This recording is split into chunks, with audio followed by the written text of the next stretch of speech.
Para saan ba ang Meta AI?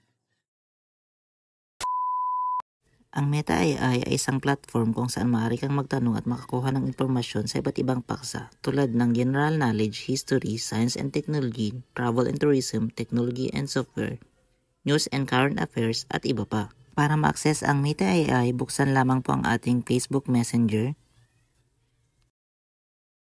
Dito po sa itaas na bahagi ng ating Messenger, makikita po natin ang Ask Meta AI or search.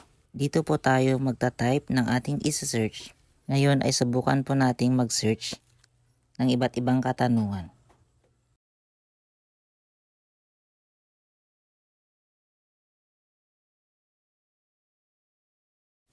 At ayan po makikita po natin na sobrang napakabilis po ng response nitong Meta AI. In an instant, makakakuha ka na agad ng kasagutan sa inyong mga katanungan. Napakasimple po ang paggamit ng ating Meta AI. Hindi na po kailangan ng extra load. Pwede po ito sa free data. Ngayon, mas mabilis na ang paghahanap ng mga impormasyon na kailangan mo.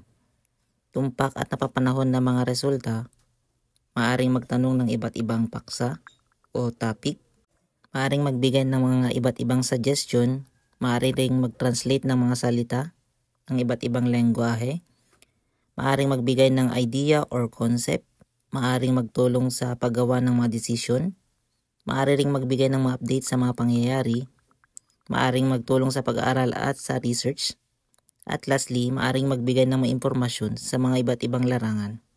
Bale, napapabuti nito ang produktibidad, pag-aaral at pagre-research, paggawa ng mga desisyon, at lastly, ang pag-access sa impormasyon. Ganyan kaganda ang paggamit ng Meta AI. Sana ay may natutunan kayo sa ating vlog for today's video. Don't forget to click the subscribe button and bell all para lagi po kayong updated sa lahat ng ating mga bagong content.